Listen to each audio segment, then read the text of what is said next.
இயேசு கிறிஸ்துவின் கிருபையினாலும் இரக்கத்தினாலும் மாறாத அன்பினாலும் உங்களுக்கு வாழ்த்துக்களை அறிவிக்கிறேன். இங்கு அன்னாளின் ஜெபத்தை குறித்து நாம் பார்க்கிறோம்.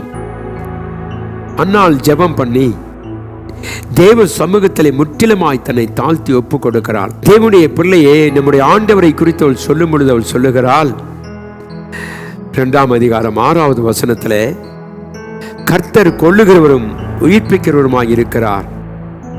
அவரே பாதாளத்தில் இறங்கவும் அதிலிருந்து ஏறவும் பண்ணுகிறவர். காலையில் இன்றைக்கு நம்முடைய தேவன் உயிர்ப்பிக்கிறவர். நம்முடைய மாம்சம் ஆவியிலே இருந்து தேவனுடைய காரியத்தில் இருந்து நாம் உயிர்ப்பிக்கப்பட்டவர்களாக இருக்கும் பொழுது சில நேரங்களில் நம்முடைய பாவமும் கீழ்ப்படியாமையும் ஆத்தும மரணத்தை கொண்டு வருகிறது. தேவனுடைய பிள்ளைகளாக இருக்கிற நீங்கள் சிந்தித்து பார்த்து இந்த நாளிலே நம்முடைய ஆண்டவர் உயிர்ப்பிக்கிறவராக இருக்கிறார். நம்முடைய பாவங்கள் நம்மை அழித்து தேவனுடைய சமாதானத்தை கெடுத்துக் கொண்டிருக்கிறது. ஆகவே கர்த்தராய் ஆண்டவர் சொல்வார், நான் உன்னை உயிர்ப்பிக்கிறேன். நம்முடைய வாழ்க்கையிலே பாவத்தின் மூலமாய் விழுந்திருக்கிற நம்முடைய ஆத்துமா, மடிந்து போயிருக்கிற ஆத்துமாவை கர்த்தர் சொல்வார், உயிர்ப்பிக்கிற தேவனாகிய கர்த்தர். எப்படி நம்முடைய ஆத்துமா சாகிறது? ரோமர் 6:23 வாசித்தோமானால், பாவத்தின் சம்பள மரணம். என கண்பான தேவ பிள்ளையே, நம்முடைய பாவத்தின் மூலமாக நம்முடைய ஆத்துமா செத்து விடுகிறது. நம்முடைய ஆத்துமா செத்ததை நாம் எப்படி அறிந்து கொள்ள முடியுமானால், சமாதானம் எடுக்கப்பட்டு விடும்.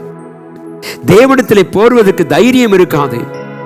தேவனுடைய வசனத்தை வாசிக்க நமக்கு முடியாது, ஜெபிக்க முடியாது. ஏனென்றால் நம்முடைய ஆத்துமாவை சாத்தான் இந்த பாவத்தின் மூலமாய் மரணமடைய செய்திருக்கிறான். ஆனால் கர்த்தராகிய ஆண்டவர் சொல்கிறார், நான் உயிர்ப்பிக்கும் தேவன் என்று கர்த்தர் சொல்லுகிறார். தேவனுடைய பிள்ளை, இந்த காலையில் நீ எப்படி இருக்கிறாய்? தேவன் ஆத்துமாவிலே ஜீவிக்கிறார் என்கிற உணர்வு இருக்கிறதா?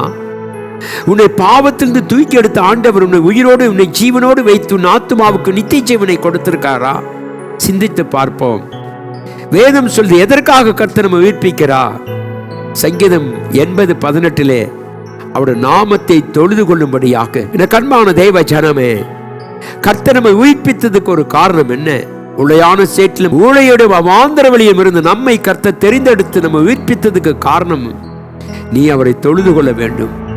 ஆகவேதான் கர்த்தர் சொன்னார் மோசேயை பார்த்து, நீ போ எகிப்து தேசத்திலே சொல்லு, என் ஜனங்கள் எனக்கு ஆராதனை செய்ய வேண்டும், அவர்கள் என்னை தொழுது கொள்ள வேண்டும், அவர்களை வனாந்தரத்தில் அழைத்து கொண்டு வந்து அவர்கள் என்னை தேவன் என்று அறிந்து கொள்ளும்படியாய அவர்களை அழைத்து வா என்று சொன்னார்.